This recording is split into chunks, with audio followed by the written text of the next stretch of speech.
un día más, por esa misericordia nueva, Señor, que hasta en este momento no nos ha dejado ni nos ha abandonado, Señor.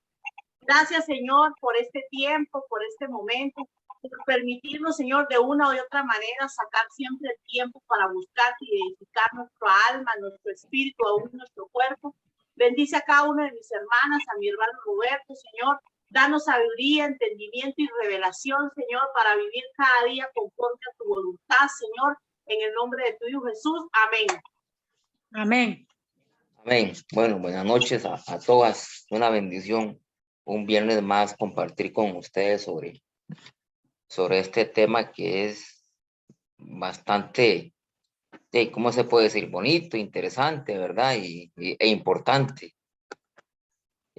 Vamos a recordar nada más que el viernes pasado estábamos hablando sobre el altar del sacrificio, donde, ¿cómo le digo? Donde se sacrificaba un animal. Tenía que ser un animal sustituyendo el pecado de la persona. Ustedes se acuerdan cómo era el ritual, ¿verdad? Más o menos. Y habíamos quedado que trayéndolo a Jesús, ahora Jesús se hace pasar como un cordero, donde Él murió por nosotros. Nosotros deberíamos de haber muerto en esa cruz por nuestros pecados. Pero Él llegó al madero completamente puro, completamente sin pecado, como diciendo, yo soy ese cordero. Ahora muero por ustedes y ustedes ya están perdonados en cierta forma y la historia ya empieza en una forma muy diferente a como era en el Antiguo Testamento. Entonces lo que yo quiero repasar es sobre esta parte, sobre Jesús simbolizando la muerte en el altar del sacrificio o del holocausto. Dice que era un sacrificio por sustitución. El animal moría por el pecador, como un repaso. De la misma forma Jesús representó ese animal y él era ese becerro o cordero que murió por nosotros. Tomó todos nuestros pecados por nosotros. Entonces ahora ya estamos entendiendo por qué a Jesús se le llamaba el Cordero de Dios, porque Jesús se le llamaba el Cordero, el que fue inmolado, el que fue llevado como al matadero. Todo esto significa, ¿verdad?, que Él vino a perdonarnos de nuestros pecados. Casi todo es purificado según la ley, ¿verdad?, con sangre.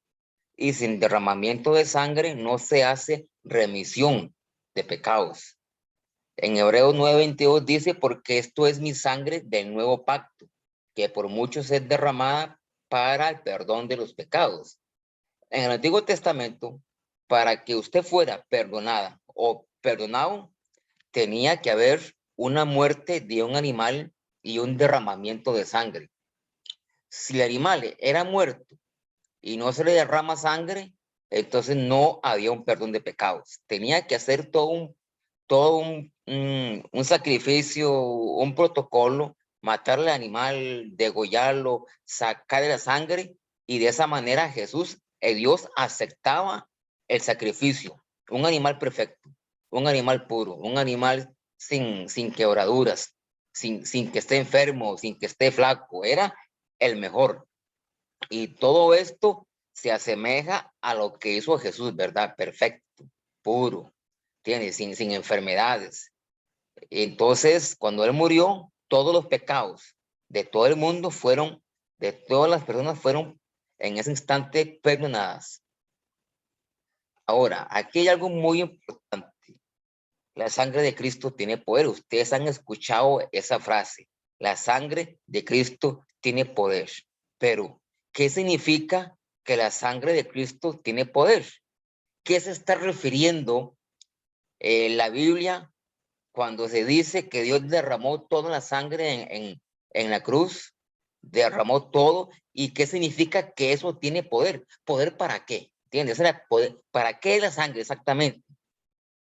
¿Qué significa que Jesús derramó por la sangre? ¿Qué significa que esa sangre tiene poder? Ustedes han escuchado canciones a montones, han escuchado prédicas a montones, han escuchado mensajes, y la mayoría de mensajes están errados, o sea, están equivocados. La gente no entiende. No sé si yo les he explicado este punto, pero mucha gente no entiende qué significa que la sangre de Cristo tiene poder, y mucha gente la pisotea. Mucha gente vacila con este concepto. Vea que la sangre de Cristo significa todo lo que hizo Jesús en la cruz, todo su derramamiento en la cruz. El animal era completamente desangrado, todo. Lo mismo hizo Jesús. ¿Cuándo se aplica? ¿Cuándo usted puede decir que la sangre de Cristo tenga poder? ¿Cuándo usted lo puede predicar? ¿Cómo usted lo puede explicar? ¿O cómo usted lo puede predicar para sí mismo? Vea lo que dice en el Nuevo Testamento. Dice en Efesios, yo creo que apunten bien estos 3 versículos, porque aquí está todo el perdón de nuestros pecados que Jesús hizo en la cruz. Dice, ¿en quién tenemos redención por su sangre? Redención significa perdón. El perdón de pecados según las riquezas de su gracia. Usted dice, ¿pero qué significa este versículo? ¿En quién tenemos redención por su sangre? El perdón de los pecados.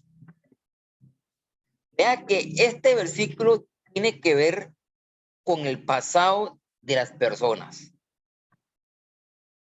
Cristo, cuando usted llega a Cristo, cuando llegamos a Cristo, tenemos un pasado lleno de pecado, completamente de pecado. Este versículo está significando que cuando usted llegó a Cristo, todos sus pecados anteriores son perdonados. Lo de atrás no se olvida. Ya se olvidó, ya Dios se olvidó de esos, ya lo perdonó. Por más malo que usted haya sido, por más pecaminoso, por más mente asesina, cualquier pecado, cuando usted llegue a Cristo, Jesús lo limpia fácilmente.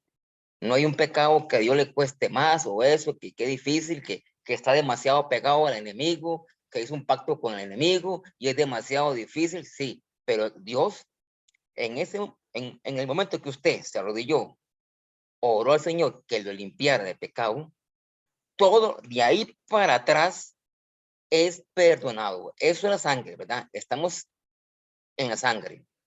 Versículo que dice ahí, 1 de Juan 1:7, pero si andamos en luz como Él está en luz, tenemos comunión unos con otros. Y la sangre de Jesucristo, su Hijo, nos limpia de todo pecado. Vea que aquí este versículo está hablando en presente. No hay pasado, no hay futuro. Si nosotros andamos como Jesucristo, o tratamos de andar como Jesucristo, y hay comunión entre nosotros, que eso casi no se ve en una iglesia, ¿verdad? ¿Cómo cuesta, verdad? Una comunión perfecta, pleitos, divisiones, chismes, de todo, ¿verdad? Y dice, si ustedes cumplen esto, la sangre de Jesucristo nos limpia. Están presentes, ¿lo ve? Están presentes. ¿Qué quiere decir esto? Que por su sangre somos limpiados. Tiene que ver con el presente. Usted viene a Cristo y ya sus pecados anteriores están limpios. Usted viene a Cristo y los pecados que tiene ahorita están siendo limpiados. Nadie puede decir, y yo no pequé hoy. ¿Entiende? Eso es imposible. Todo el mundo peca todos los días, de una u otra forma. Constantemente la sangre de Jesucristo te perdona, te perdona, te perdona. Ya no hace falta que usted mate un animal, un cordero, porque ya Jesucristo lo hizo. En el Antiguo Testamento había que matar constantemente animales para que Dios hiciera el perdón. Pero ahora la muerte de Cristo en la cruz es tan poderosa que la sangre de Cristo te permite a ti estar completamente en santificación. Perdona, perdona, como si usted estuviera en una burbuja en Cristo Jesús diciendo, te perdono, porque Jesús sabe que nosotros pecamos todos los días. Estamos orando y muchas veces pecamos. Estamos predicando y ahí estamos pecando, con un pensamiento, con algo. Muchos predicadores, tratando de hacer una linda enseñanza, comienzan a predicar a la gente y empiezan a volarle la nota a la gente. Que los que diezman, que son ladrones, todo eso es pecado, ¿entiendes? Todo eso. Pero una persona en Cristo constantemente está siendo limpiada de su pecado. Así que si alguien muere, de una vez ya está limpio de pecado y se va para el cielo. Ahora veamos este otro versículo, Romanos 5:9. Pues mucho más estando ya justificados en su sangre, por él seremos salvos de la ira. Vea que este versículo tiene que ver con el futuro. Estando ya justificados, o sea, usted ya es perdonada y se repite ahí, está perdonada por la sangre de Cristo y por él seremos salvos. Es un versículo completamente futurista. Ahora, ¿qué significa eso? Que los pecados que usted vaya a cometer y que yo vaya a cometer en un futuro, ya están justificados, ya están perdonados. ¿Me entiende? ¿Me entiende el poder de la sangre de Cristo? Lo que hizo Jesús en la sangre, en la cruz, que llega todavía a los futuros de todos los cristianos o aquellos que se quieren arrepentir. Ya el futuro suyo está justificado. Aunque suene medio extraño, pero en Romanos 5:9 ya estamos justificados por su sangre y por él seremos salvos de la ira venidera. Ahora veamos esto. El poder de Dios es tan, en la sangre de Cristo en la cruz, es tan poderosa que cubre el pasado, tu presente y tu futuro. Entonces, una persona que es cristiana realmente, aunque uno sienta miedo a morir o como vaya a morir, usted es salva. Uno tiene que estar seguro que usted es salva porque la sangre te está cubriendo toda su vida, todo. Pasado ya están perdonados. El presente está siendo perdonado. Y el pecado que usted va a hacer mañana también está perdonada, porque eso lo dice la Biblia. Pero véalo aquí. Aquí no estamos apoyando ese concepto de que salvo es siempre salvo, porque eso no es así, ¿verdad? Salvo, si usted Hermano es salvo, Roberto, dime. perdón, pero con arrepentimiento, porque él ya perdonó, pero si yo vengo al arrepentimiento, porque la palabra de Dios dice que el que se arrepiente y se aparta, Sí, alcanza misericordia. sí, correcto. El que está en Cristo tiene que tener arrepentimiento, ¿entiende? Aquí estamos hablando de una persona que realmente ame a Cristo y que no ande con un pie en el mundo y un pie en la iglesia, porque esos ya no son cristianos. Creen en Jesús, pero no tienen un convencimiento, no tienen un arrepentimiento real. Y eso es lo que decía hablar. Cuando una persona ha nacido de nuevo, se supone que aquel que va a la iglesia ha nacido de nuevo, se supone. Muchos cristianos o que creen en Cristo no han nacido de nuevo, por supuesto que no. Pero aquel que siente a Jesucristo, que lo ama y ha nacido de nuevo, o sea, no piensa en pecar. Más bien trata de huir al pecado. ¿Entiende? Usted le estorba pecar. Ese es el verdadero cristiano. No el que diga, me tomo una cerveza y de por sí Dios me perdona. ¿Me entiende? Me tomo una cerveza y de por sí la Biblia lo que prohíbe es emborracharse. Y empiezan a justificar su pecado. Yo voy a ir a bailar, no le hago nada a nadie, no tomo, nada más es el destrozarme. Eso no es de Dios. Un verdadero hijo de Dios, en vez de pensar que pecar, más bien tiene que pensar cómo agradarle, cómo amarle, cómo buscarle. ¿Entiende? Es imposible que planee una maldad. ¿Cómo le hago un daño a Olga? Que me cae mal. ¿Me entiende? Ojalá se caiga. ¿Entiende? Y eso eso no es de cristianos. Estamos Yo hablando cancelo. aquí. Ah, Yo cancelo. es posible, pero ténganlo por seguro que todo cristiano tiene enemigos. Todo cristiano. Aparte del diablo, habrá gente envidiosa que juegan y le desean el mal a ustedes, aunque usted ni se dé cuenta. Incluso la misma gente de la iglesia le cae mal a uno de ustedes. Esa que juega, ¿por qué canta así? Todo eso es desear el mal. Y eso no es La de Dios. envidia, la envidia existe Envidia. también. Así La Entre es. envidia. Y la envidia, los donde más se da, es en el púlpito. Al frente de la iglesia es donde más se da. Que las bailarinas o que el que toca, que el que canta, llega otro cantante y le da celos. ¿Entiendes? Es un pleito en las iglesias porque yo soy el líder, porque yo soy el que canta, el que toca la batería, yo soy el que predica. Es un celo ministerial y aquella que profetiza, no, esa mejor sáquela. La gente de las iglesias buscan lideratos, buscan posiciones y eso es lo más carnal que pueda haber.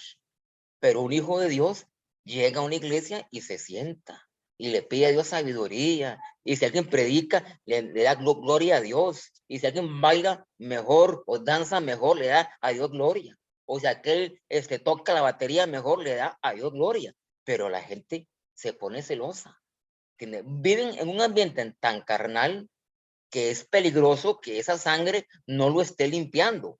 Pero un verdadero hijo de Dios es imposible que esté en eso, que peque, una maldad, que hagamos esto, que hoy a la iglesia mejor no. Empiezan a tener pensamientos del mundo. La sangre de Cristo es tan poderosa por tu pasado, tu presente y tu futuro, estando en Cristo, ¿verdad? La cosa es que usted sea parte de Cristo o tenga pensamientos carnales demasiado fuertes, que ya le guste pecar. Bueno, ustedes me entienden el punto hacia esto, porque el Hijo de Dios, cuando muere, se va para el cielo, porque ya tiene, inmediatamente, ya tiene limpia su presente.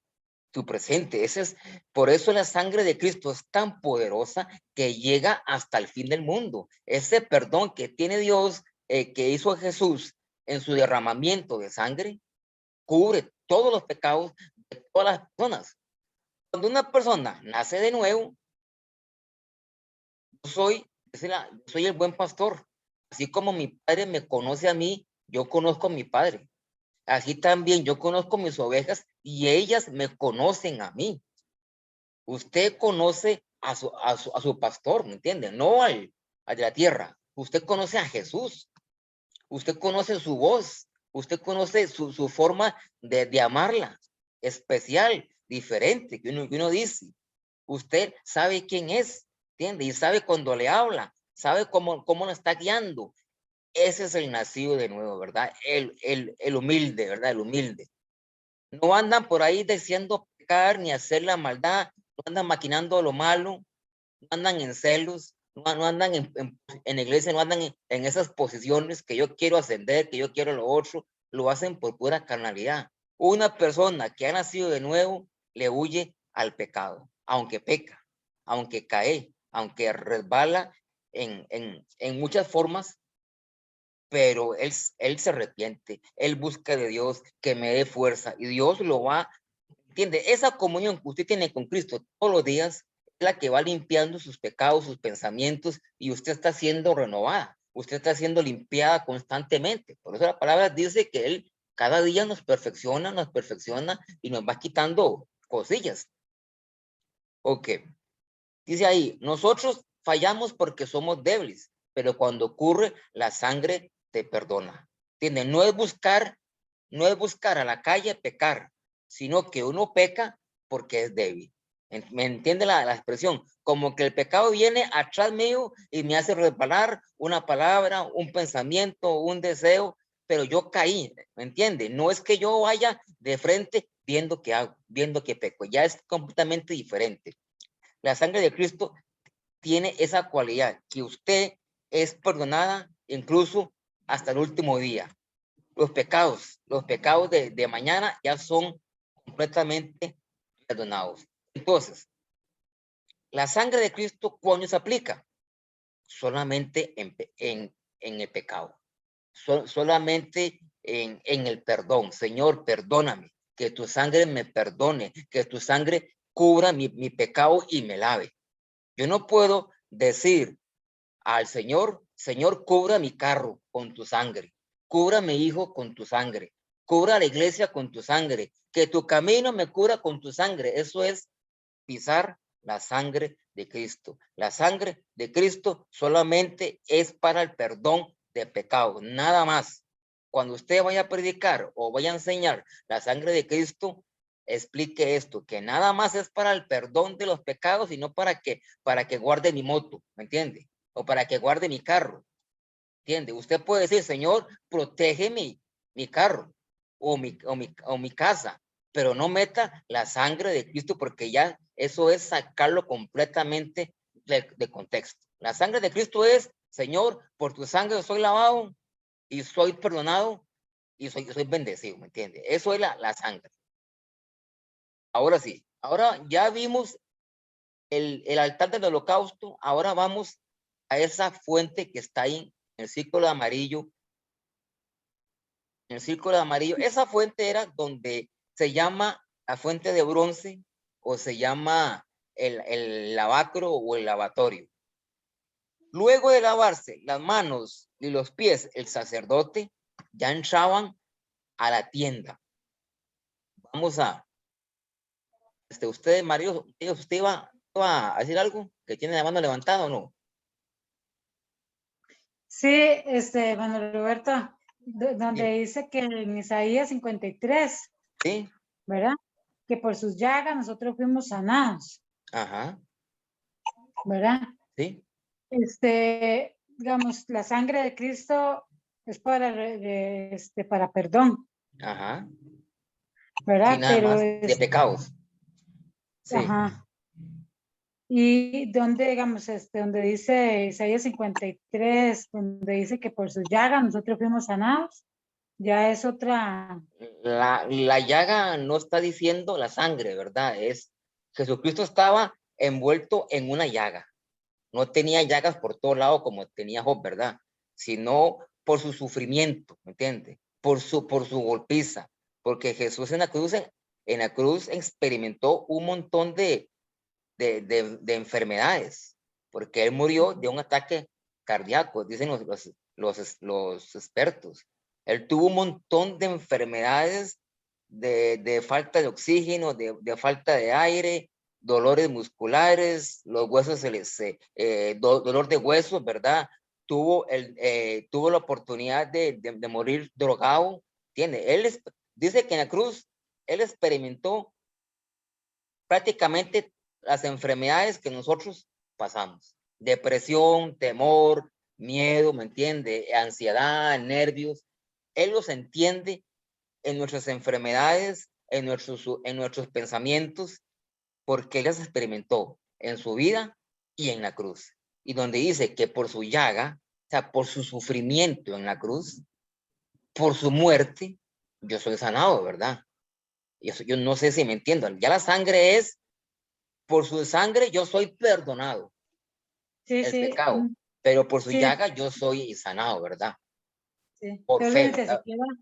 ni siquiera se debería decir que la sangre te cubra. Te cubra, pero tu pecado, nada más. La sangre es para el pecado. Sí. No te cubra como que te proteja de un accidente, no.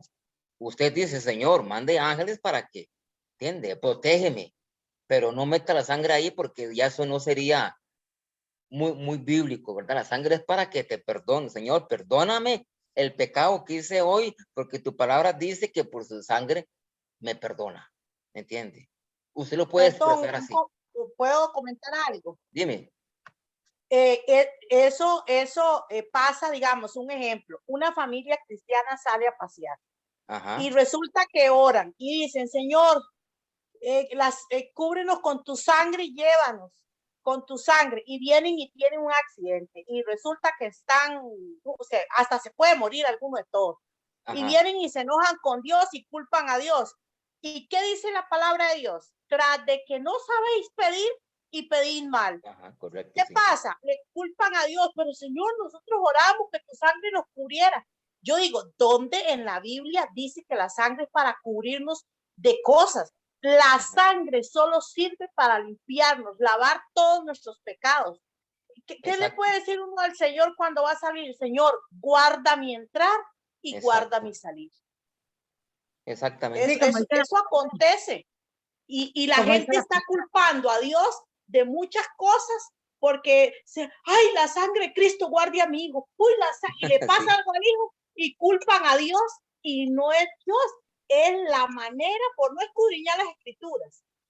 Y como dice la palabra, tras de que no sabéis pedir y pedid mal. Sí. Sí, porque para su conveniencia, dice ahí, ¿verdad?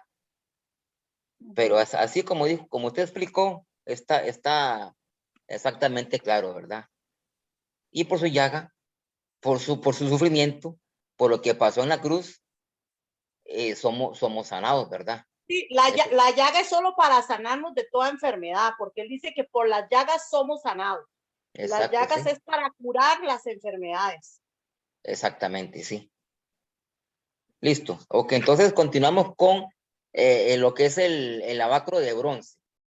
La fuente de bronce o el lavacro era utilizado por los sacerdotes para lavarse antes de entrar al lugar santo. El lugar santo era, recuerda, aquella tienda, ¿verdad? El sacerdote llegaba antes de entrar a ese lugar, se lava las manos y los pies. No solamente eran las manos. Vamos a ver más detalles sobre esto. Veamos lo que dice en Éxodo 30:18. Habló Jehová a Moisés diciendo, harás también una fuente de bronce. Recuerden el bronce, sufrimiento, ¿verdad? De Cristo. Con base de bronce para, déjenme ver qué dice ahí. Para lavar y la colocarás en el tabernáculo de reunión y el altar. ¿Verdad? Y pondrás en ella agua y de ella se lavarán Aarón y sus hijos las manos y los pies. Cuando entren al tabernáculo de reunión, se lavarán con agua para que no mueran. Y cuando se acerquen al altar para ministrar, para quemar la ofrenda encendida para Jehová. Si entraban sin lavarse una mano o las manos, morían, sea quien sea. ¿Entiende? Podía ser muy santo, muy puro, podía ser el mismo Aarón, pero si no cumplían con lavarse las manos y los pies, al acto morían. Y eso tiene ¿cómo se llama? Un simbolismo espiritual en estos momentos que ya les voy a explicar. Pondrás en ella en agua, ok. Sigamos con esto. No sé qué decía ahí en la última. Ok, y se lavarán las manos y los pies para que no mueran. Okay. Y lo tendrá por estatuto perpetuo él y su descendencia. O sea, que mientras estaba el tabernáculo en función, sus descendientes tenían que hacerlo todos los días. Si salían un momentico, de nuevo, lavarse las manos y los pies. Eso era por estatuto perpetuo todo el tiempo que estuvo en el desierto. Ahora, ¿qué nos habla en esta fuente? Primero, recuerden que era de bronce, ¿verdad? El bronce significa la cobertura, ¿verdad? De lo que es el sufrimiento de Cristo. El agua nos habla de Cristo, de su palabra, de su Biblia. Vamos a ver cómo es esto. 38:8. También hizo la fuente de bronce y su base de bronce, de los espejos de las mujeres que velaban a la puerta del tabernáculo. Vea qué interesante. Solamente entre todos los materiales que existían en el tabernáculo, Solamente esta fuente de bronce utilizaba espejos, nada más. No había en otra parte espejos. El oro por todo lado, bronce por todo lado, la plata por todo lado, colores, pero solamente en esta parte habían espejos, y eran de los espejos de las mujeres que estaban a la puerta del tabernáculo. Estas personas, estas mujeres eran unas mujeres de oración, como las que uno llama en iglesia las columnas, que pasan ayunando, que pasan guerreando, que pasan en santificación. Esas mujeres dieron los espejos y se construyó la parte del fondo donde va el agua de espejos. Ahora, ¿qué significa todo esto? Me imagino que ustedes ya tienen algún concepto sobre esto. ¿Qué significa? La palabra, cuando revela quién eres en Cristo, usted viene a Cristo, ¿verdad? Usted se convierte, pero eso es simplemente el inicio de una vida llena de victoria y de cambios. Cuando usted llega a Cristo, la Biblia te empieza a decir cómo estás, qué tiene que cambiar. Porque hay gente que llega a Cristo y no sabe que tomar guaro es malo, no sabe que tomar es malo, no sabe que chismear es malo, que andar con otra gente en pecado es malo. Entonces, la Biblia a usted te está revelando qué estás haciendo mal o qué puedes hacer mal. Usted se está viendo en la Biblia como si fuera un espejo, como si fuera, te revela, te está contando, te está diciendo, así es el agua digamos, que simboliza en el tabernáculo. La fuente de bronce, ellos llegaban y se veían la cara, se veían en el espejo y en el agua. Te estaba revelando sus manos. Aquí te está revelando qué estás haciendo mal. Incluso una persona de años llega a la Biblia, mira, estoy pecando con esto, estoy chismeando que la gula o que la ira, eso me perjudica. La Biblia es su espejo, te revela qué estás haciendo mal o qué estás haciendo bien. La palabra actúa en tu vida como un reflejo. Usted llega al espejo en la mañana, mira, tengo una lagaña o tengo una cana o estoy medio dormido. El espejo te revela a usted cómo está su rostro, si está bien pintada, si está bien maquillada. Así es la Biblia, te está revelando cómo es su vida espiritual interior en Cristo. Refleja cómo te ves por dentro, igual que la fuente, ¿verdad? Refleja cómo es tu caminar con Dios. Saca las impurezas. Esa es la Biblia, esa es el agua de Cristo. Son los espejos que estaban dentro de la fuente, cómo ellos se veían, sus manos, cómo se veían su rostro. Ellos no entendían qué estaban haciendo, pero nosotros ya entendemos que esa agua y esos espejos te están diciendo cómo estás caminando. Vean que la fuente es como una purificación para entrar al lugar santo. Usted tenía que entrar pura, como muchas veces uno dice, ¿cómo yo voy a predicar si ando mal? A uno le da vergüenza. Uno no puede montarse o ponerse de pie en un púlpito si anda mal. Eso, porque usted siente ese choque. Tu vida te está revelando cómo estás.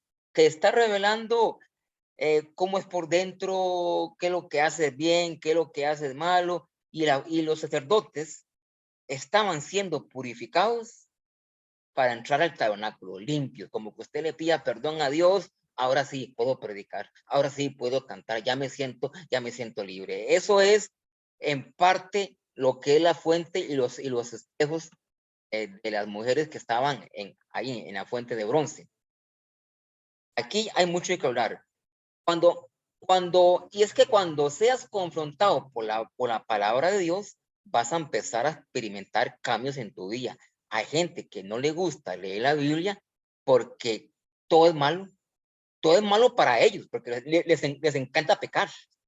en fiestas, en bailes y esto. Pero una persona cristiana que realmente ama a Dios, busca la Biblia para que le acomode su vida, para que le acomode su futuro.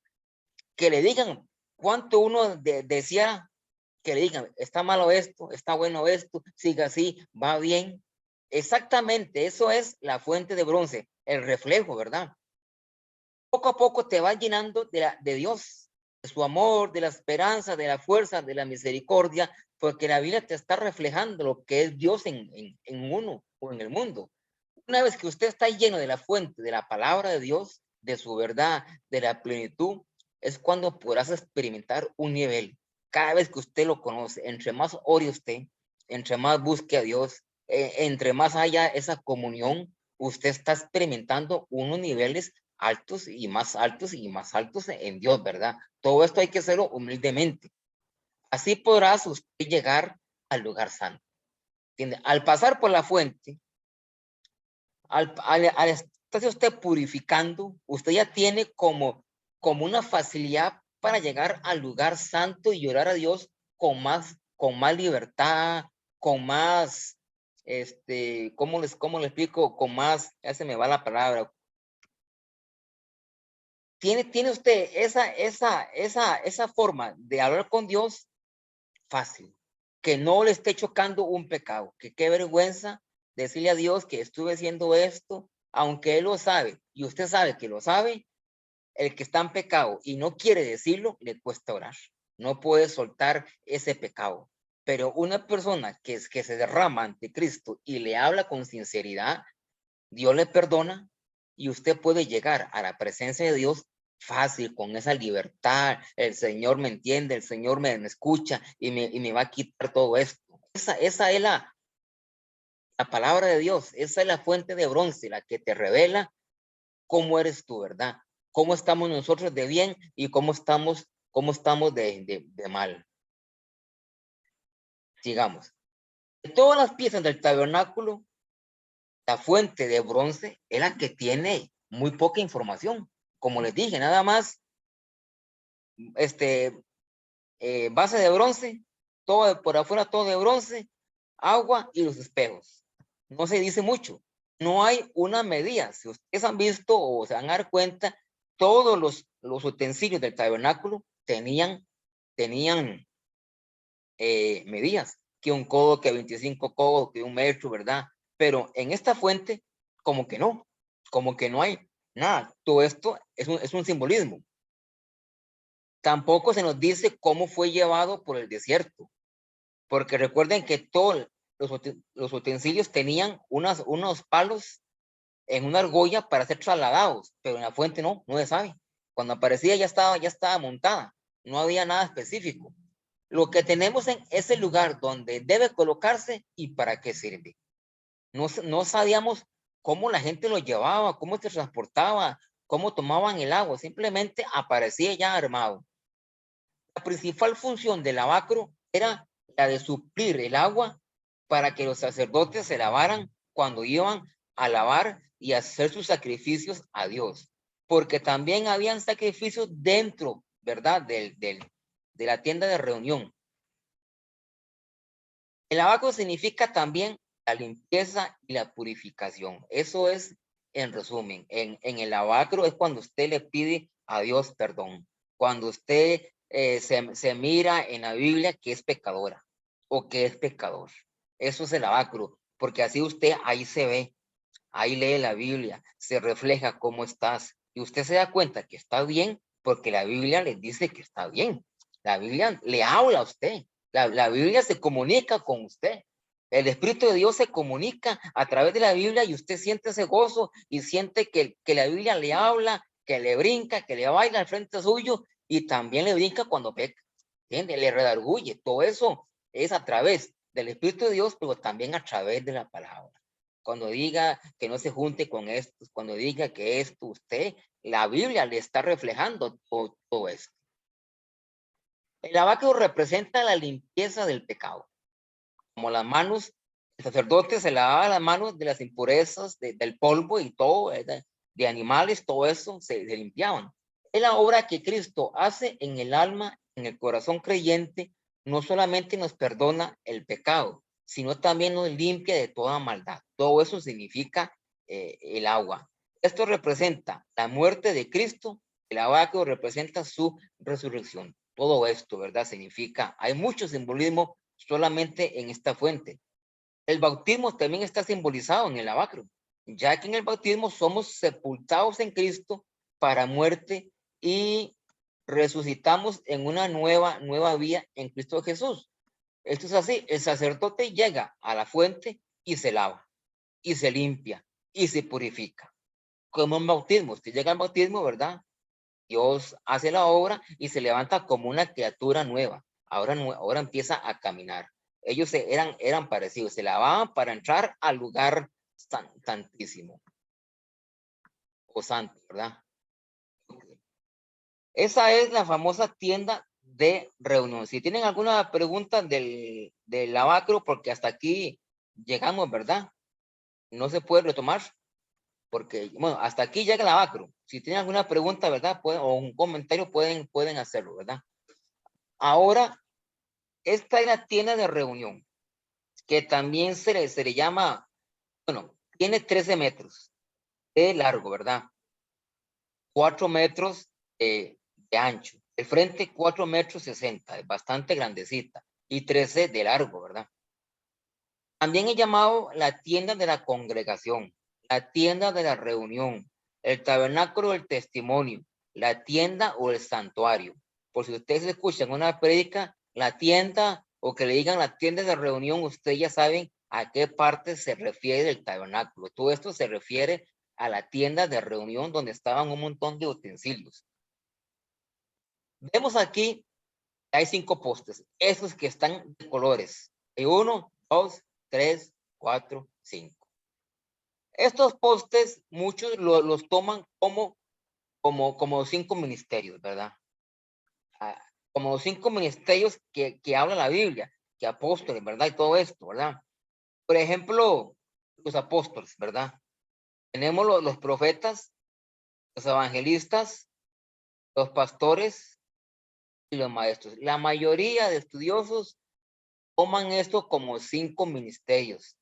Para otros es otra cosa, pero la mayoría de eruditos hablan que los 5 postes son los 5 ministerios que están a la puerta, porque esto, lo que sucedía por dentro era una maravilla, ¿verdad? Lo que sucedía, la presencia de Dios.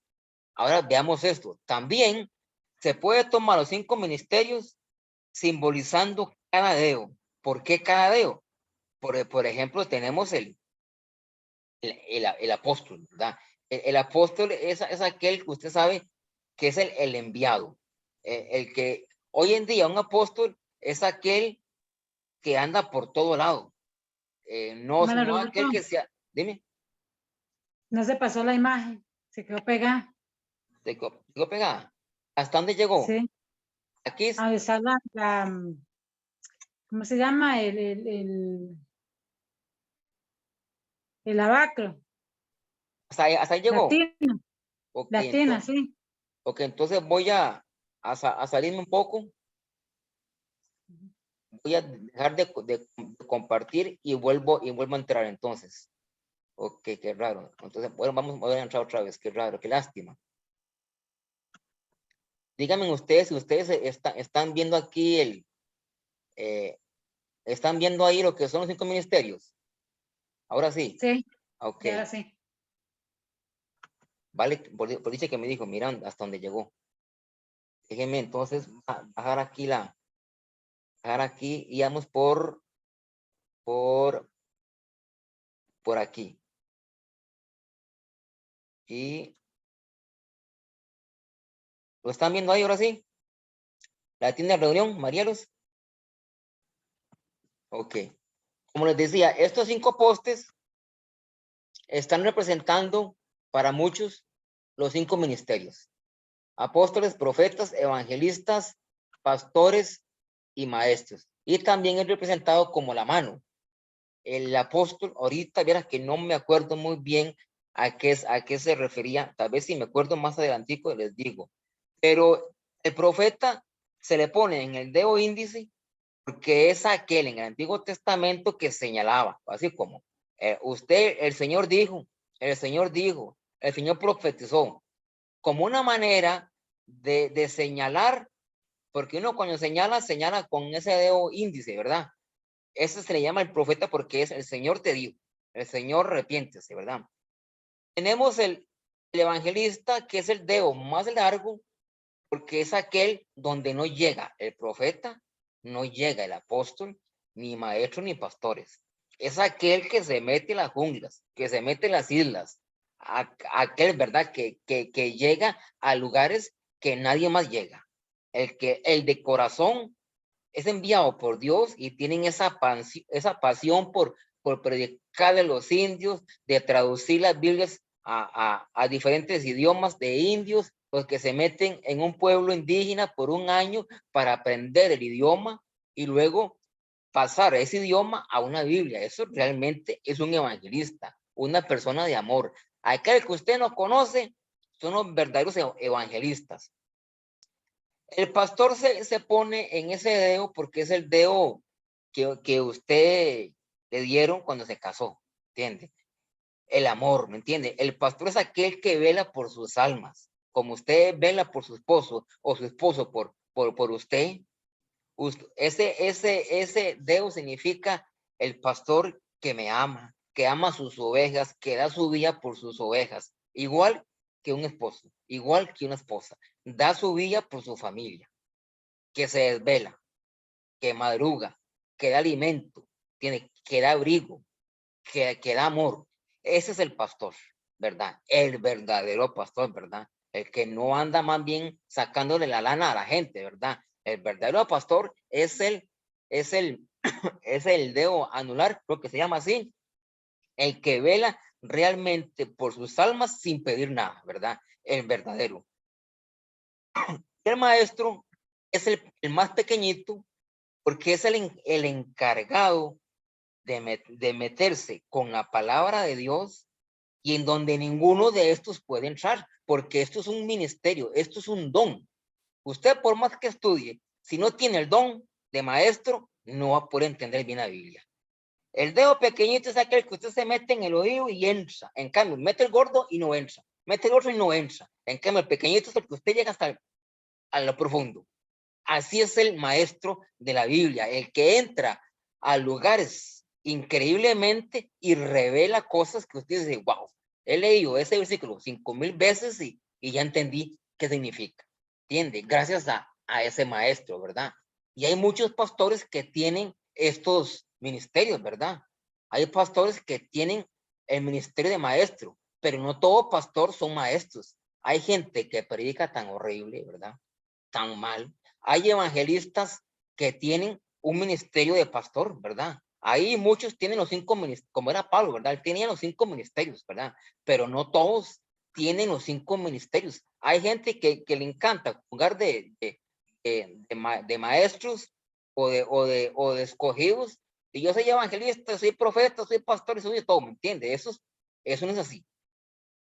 Son pocos los que tienen estos 5 ministerios.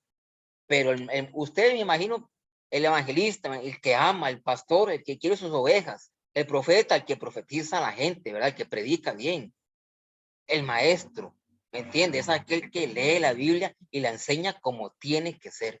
Así se habla en estos 5 postes que son los 5 ministerios. Ahora vamos a trabajar en lo que es dentro de la tienda de reunión. Una vez que se lavaban las manos y los pies los sacerdotes, ya podían entrar. Ya estaban limpios, ya estaban purificados, estaban, como decir, perdonados y ya podían entrar. Ahora, ¿qué había adentro? Había todo esto. Estaba lo que se refiere el candelabro o también llamado menorá. Así como ustedes están viendo esa foto, es la entrada, como si usted estuviera de frente y ustedes ven esa cortina azul. Detrás de esa cortina estaba el lugar santísimo, de frente.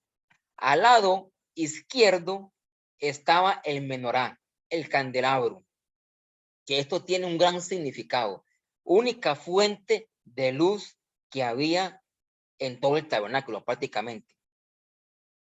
El altar del incienso es el que está de frente, como ustedes pueden ver, también vean que todo estaba hecho de oro y de bronce. Y las mesas de los panes de la preposición que estaban al lado norte. Cada vez que armaban el tabernáculo, tenía que estar en esa posición. El menorá al sur, los panes al norte y al frente. Antes de entrar al lugar santísimo tenía que estar el altar del incienso, porque también esto significa un montón de cosas. ¿Qué dice abajo? Hasta allí tenían acceso únicamente los sacerdotes, si previamente se habían lavado la fuente de bronce y se usaban la vestimenta. Hasta aquí llegaban los sacerdotes, pero el sumo sacerdote ya podía entrar. Ya esa era otra persona, digamos como los jefes, ¿verdad? Ya podía entrar. Moisés podía entrar cuando quería. Cuando yo lo llamaba, podía entrar. Aarón entraba una vez por año, pero tenían que ser sumos sacerdotes para poder entrar a este lugar privilegiado, que ahora usted lo tiene. Todo el mundo lo tiene al llegar a Cristo. Ya no hay una tela que me impida entrar ahí, que si yo entraba me mataban al principio, pero ahora usted tiene el privilegio de entrar a la presencia de Dios sin necesidad de un montón de cosas, ¿verdad? O de puestos. Esas tres cosas estaban dentro de la tienda de reunión. Vamos a hablar de un poco sobre el altar del incienso. La cosa o el altar que estaba antes en la pura entrada del lugar santísimo. Esto tiene un montón. Aquí se da todo un estudio. Vamos a ver si ando perdido o que no. Estamos bien. Estamos bien. Altar del incienso. Dice 31. Harás asimismo un altar. Recuerden que habían dos altares en el tabernáculo de Moisés. Este altar que ustedes ven es el altar del holocausto, donde se mataba el animal. Y abajo está en un círculo donde estaba ubicado. Eso ya lo vimos la semana pasada. Pero había otro altar, ¿verdad? Que se llamaba el altar de bronce, el altar de oro. El altar de bronce era para las ofrendas quemadas, perdón, aquí estamos en un lugar, y estaban ubicados en el atrio exterior, a la puerta del tabernáculo. Toda esta fotografía aquí o esta diapositiva, estamos hablando del altar del holocausto donde se quemaba el animal, ¿verdad? Para el perdón de los pecados. Ahora, en el altar de incienso, el altar de oro era para quemar incienso, ¿ve? Muy diferente al pasado. Y estaba ubicado en el lugar santo. Dos altares, uno para quemar nada más animales, y este altar era solamente para incienso, nada más. No se podía quemar otra cosa porque era completamente prohibido. El altar del incienso, también llamado el altar de oro, el altar de oro, el altar de oro que está delante del trono, todos estos son como frases para referirse al altar del incienso. Muy, muy importante, muy interesante y muy diferente al altar que estaba afuera en el atrio, que era para quemar animales. El altar del incienso. El primer artículo en el lugar santo es el altar del incienso. El altar de oro era para quemar incienso. Y recuerden que en Apocalipsis habíamos hablado que este incienso significaba algo, ¿verdad? Me imagino que ustedes tienen buena memoria. El incienso siempre nos habla de las oraciones, la intercesión de los santos que ascienden hacia Dios. Eso es prácticamente el incienso que se quemaba, oraciones, ¿verdad? El incienso comienza sobre el altar con el hombre, a medida que quema, asciende hacia Dios, como un símbolo de las oraciones. De igual manera, nuestras oraciones comienzan en el corazón del hombre y ascienden dirigidas al cielo hacia Dios. El altar, esa ceniza o ese humo o ese incienso que se quemaba, era como simbolizando las oraciones que hacía uno que llegaban hasta Dios. Tienen donde vuelan, donde van subiendo, el Señor va recibiendo esas oraciones en su corazón. El altar del incienso, conocido también como el altar del holocausto, eso sí me suena extraño. Estaba hecha de madera de acacia recubierta de bronce. Otra vez hablamos de bronce. También había una rejilla en el interior del altar sobre la cual debían colocar la madera. Y yo creo que esto aquí estoy equivocado. Aquí copia algo viejo, porque esto se está refiriendo a la parte de afuera, ¿verdad? Entonces vamos a adelantar. La madera acacia lo harás. Vamos a decir, es símbolo de su humanidad incorruptible y sin pecado. Hablamos de que este mueble estaba hecho de madera de acacia, bañado o forrado en oro, simbolizando la madera de acacia. Recuerden que simbolizaba a Cristo, la madera resistente, la madera fuerte, la madera casi imposible de pudrir. Todo eso simboliza el cuerpo de Cristo. Y sin pecado, ¿verdad? Por supuesto. El Señor Jesucristo fue incorruptible en pensamiento, palabra y hecho. Él no vio corrupción, aun cuando fue puesto en la tumba. Completamente fue un hombre perfecto en su cuerpo. Su longitud será de un codo. Recuerde que un codo es el brazo, ¿verdad? 25 centímetros. Su anchura de un codo y su altura de 2 codos. Como medio metro medía de alto este altar. Cuando miramos al altar de oro en relación con las otras piezas de mobiliario, vemos que el altar es la pieza más alta en toda la tienda, de adentro, ¿verdad? Esto nos habla del hecho de que el ministerio de intercesión de Cristo es el más alto en este tiempo a favor de la iglesia a los 2000 años del Espíritu.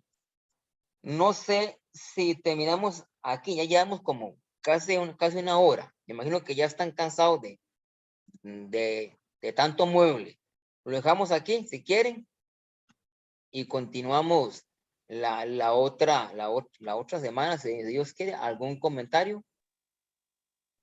Sí, amén. Ahí está muy interesante. Excelente. Muy interesante. No, sí, bastante interesante y mucha información más bien se dio. Sí. A mí me gustó, oiga, qué lindo que expresó, nunca había escuchado a nadie expresar como expresó, creo que era el bronce, el lavado era ahí, la pila El esa, lavacro, bueno. sí.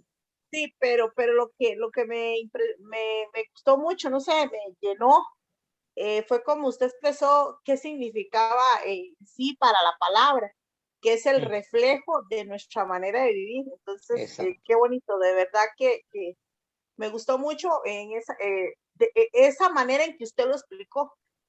Nunca lo había visto desde ese punto de vista, que la Biblia era como digamos, yo sé que es el manual de vida, lo he visto siempre como un manual de vida, pero en la manera en que usted lo dijo, dije yo, Señor, qué lindo que suena, y es una verdad, es una realidad.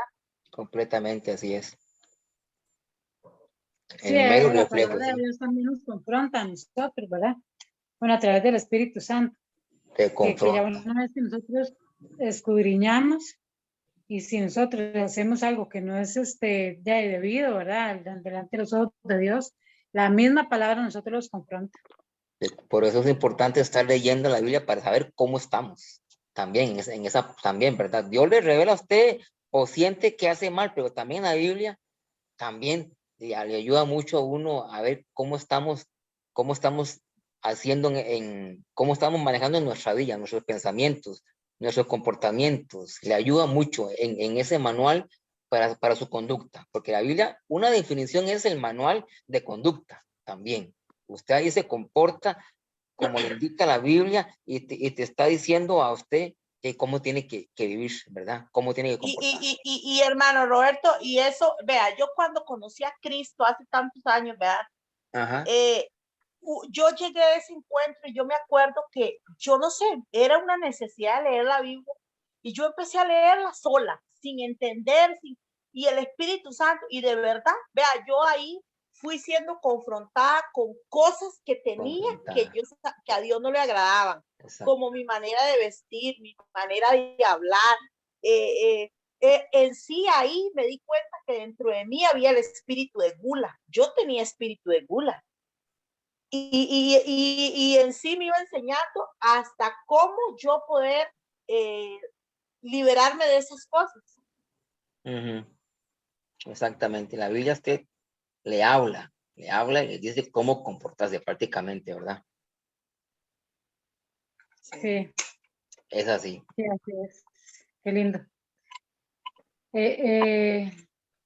Bueno, sí, yo creo que hoy aprendimos bastante. Sí. Muy sí, linda así. la clase, muy linda. Sí, muy bonita. Dios me lo bendiga. Y para los que no se conectaron, pues ya se lo estaban perdiendo. Bueno, ahí queda grabado en YouTube, ¿verdad? En la página, por si quieren entrar, ahora más tarde lo agrego y pueden verlo otra vez si Dios Sí, quiere, amén. ¿verdad? Sí, Olguita. Sí, dime. La Dania es la señora que estaba aquel día allá, ¿no?